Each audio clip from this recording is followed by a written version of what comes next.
Have you ever stopped and thought about, those huge moments in history? Are they always these grand, predetermined Right, things? like destiny unfolding. Exactly. Or could they sometimes just hinge on something tiny, Yeah. like a split-second choice or maybe something someone forgot? Pure chance, even. It's a fascinating question. Well, today, that's exactly what we're doing. A deep dive into split-second decisions that changed history. We're going to look at these moments where maybe instinct or an oversight or just sheer luck completely changed the game. Often in ways nobody expected. Yeah. Our mission here is to pull out the most surprising bits of info, those real what-ifs from sources like 9 timely decisions in history and last-minute decisions that changed history, basically uncovering the hidden turning points. Sounds great. Where do we start? Okay, let's kick off with maybe one of the most famous speeches ever in America, one that was almost very different, and then, boom, saved by someone shouting from the crowd. Ah, you must mean Martin Luther King Jr.'s speech at the March on Washington. August 28, 1963. Huge crowd. Lincoln Memorial. That's the one. What's interesting, right, is that unlike a lot of his sermons where he'd improvise, for this one, he actually came with really detailed notes. He'd worked on it. Meticulously prepared. Yeah. And he'd used the phrase, I have a dream, before, in other speeches. But his advisors, well, they actually told him not to use it this time. Really? Why? They thought it was getting a bit cliche, worn out. Hmm? Hmm. Hmm. So he's up there giving this massive speech, sticking to the script. Pretty much. And then you hear this incredible voice from the crowd. It was Mahalia Jackson, the gospel singer. What did she say? She just called out, tell him about the dream, Martin. Wow. And he heard her. Oh, yeah. He paused, looked her way, and then just pushed his notes aside, totally off script, launched right into that amazing I Still Have a Dream section that, well, everyone remembers. That gives me chills. It really shows how, even with all the planning, that spontaneous connection, that authenticity, Yeah. it just took it to another level. And the impact was huge. Absolutely massive. It captivated millions. And many say it directly helped push forward the Civil Rights Act and the Voting Rights Act in the next couple of years. Amazing. Just from that one prompt. Yeah. A spontaneous moment unleashing something timeless. Okay, so from powerful words to, well, something a bit more solid, saving a life. This next one involves paper and metal acting like a bulletproof vest. Right. This is Theodore Roosevelt, October 14th, 1912. He's campaigning for president in Milwaukee outside the Hotel Gilpatrick. And someone tries to assassinate him. Yep. Shot point blank. Colt .38 revolver right in the chest. Okay, but get this. The guy gets shot, and then he goes on to give a 90-minute speech.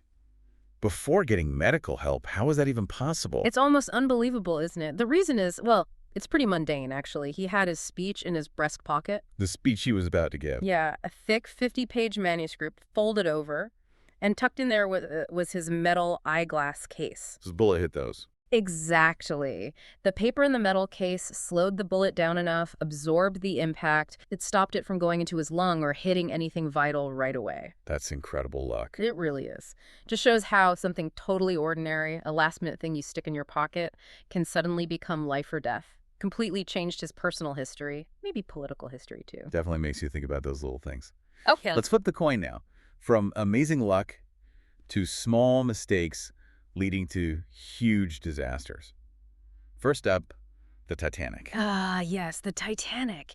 April 1912, probably the most infamous shipwreck ever, right? Over 1,500 people lost. Tragic. And it connects back to a personnel change. Yeah, a really last-minute swap.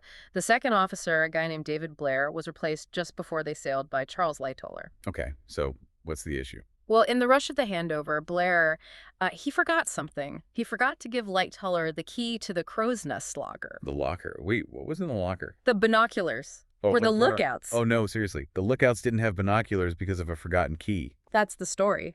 Frederick Fleet, one of the lookouts, he testified later at the inquiry, said if he'd had the binoculars, he genuinely believed he could have spotted the iceberg sooner. Soon enough to avoid it. Potentially, yeah. Enough time to maybe change course. It's just chilling.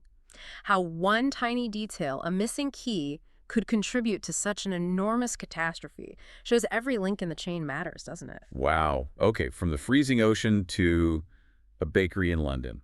Another small mistake, big fire. Exactly. The Great Fire of London, September 1666, burned for 5 days straight. 5 days. How much damage? Wiped out about a third of the city. Something like 100,000 people lost their homes. It was devastating.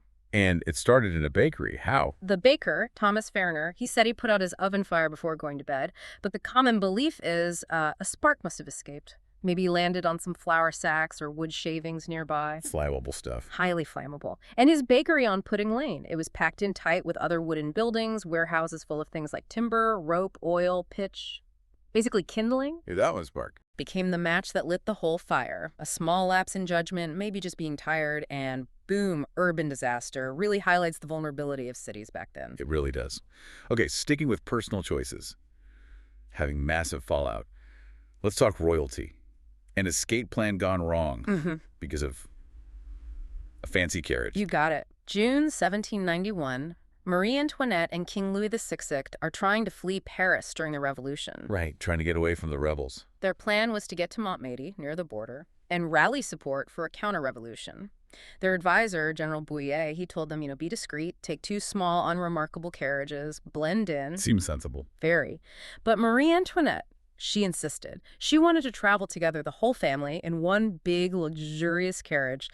Berlin, it was called. Very fancy, very comfortable. And very noticeable. Extremely noticeable. And slower, too. Big, heavy thing. Made them stick out like a sore thumb. So they got caught. Yep. Recognized, stopped by armed villagers in Varennes. That capture was basically the beginning of the end for them. Led straight to their trials and, eventually, execution. All because she wanted the nicer carriage. Pretty much. Shows how personal preference, maybe vanity, can just completely override crucial strategic advice with fatal consequences, not just for them, but for French history. That's a heavy price for luxury. Okay, let's stay with leaders and their protection or lack thereof. Abraham Lincoln. Right. April 14th, 1865, Ford's Theater. Lincoln knew he was a target, especially after the Civil War ended. You'd think security would be tight. It should have been, but his main bodyguard, Ward Hill Lamon, who was apparently very protective, had actually warned him not to go out that night. But Lamon himself was sent away on assignment. So who was on duty? A guy named John Parker. And Porker. Well, he didn't exactly stick to his post outside Lincoln's theater box. How would he? First, apparently he couldn't see the stage well, so he went inside the theater to watch the play from the gallery. He left the president's box unguarded. For a bit, yeah. And then, during intermission, he went to a nearby saloon for a drink. You're kidding? He went to a bar. That's the account. So when John Wilkes Booth arrived, there was nobody there to stop him. He just walked right into the box. And assassinated Lincoln. Because the guard went for a drink. Parker's rash decision, as some sources call it, left Lincoln completely vulnerable. It's deeply unsettling how the failure of one individual's responsibility at such a critical moment could have such devastating historical consequences. Just wow. Okay, let's shift gears a bit. Cold War tensions, near misses, nuclear stakes. Right. Let's look at the Bay of Pigs invasion. April 1961, the CIA backed this group of Cuban exiles to try and overthrow Castro. It didn't go well, as I recall. Not at all. The initial airstrike failed pretty badly, so President Kennedy sent in 6 American fighter planes for air support. Crucial support. Okay, so what went wrong there? Something almost laughably simple if it wasn't so serious. The pilots, they forgot to sync their watches. Sync their watches. Yeah. They forgot to adjust for the time difference between their base in Cuba, so they showed up an hour late. An hour late, so the planes were useless. Pretty much useless by the time they got there. It was a major factor in the invasion failing so badly.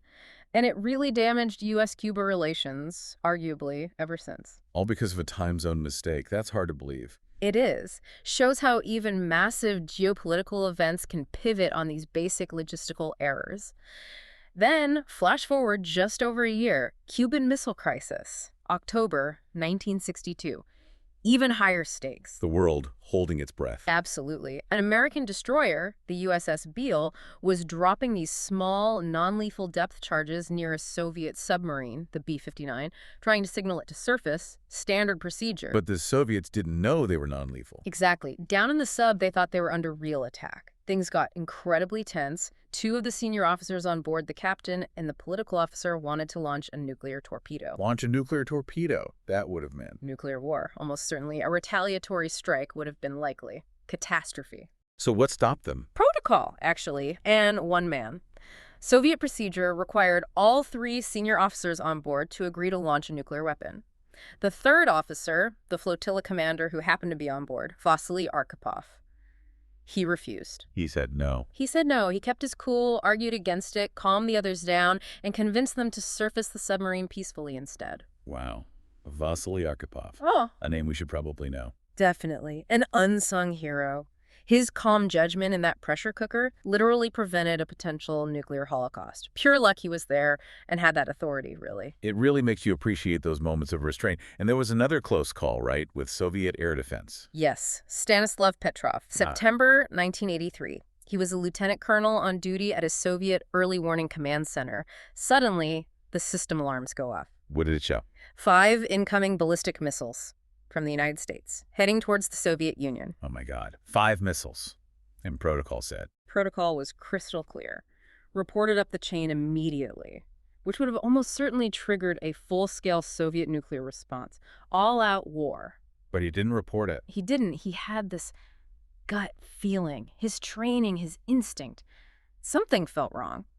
He reasoned that if the U.S. was really launching a first strike, a real attack, they'd send hundreds of missiles, not just 5. So he thought it was a glitch.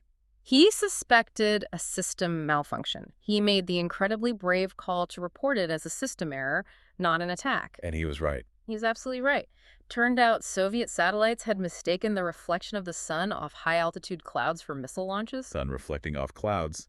Almost started World War III. Pretty much. Mm-hmm. Petrov's skepticism, his willingness to trust his judgment over the computer under immense pressure, while he's often called the man who saved the world, it really highlights the power and the necessity of human discernment, even in highly automated systems. Unbelievable courage.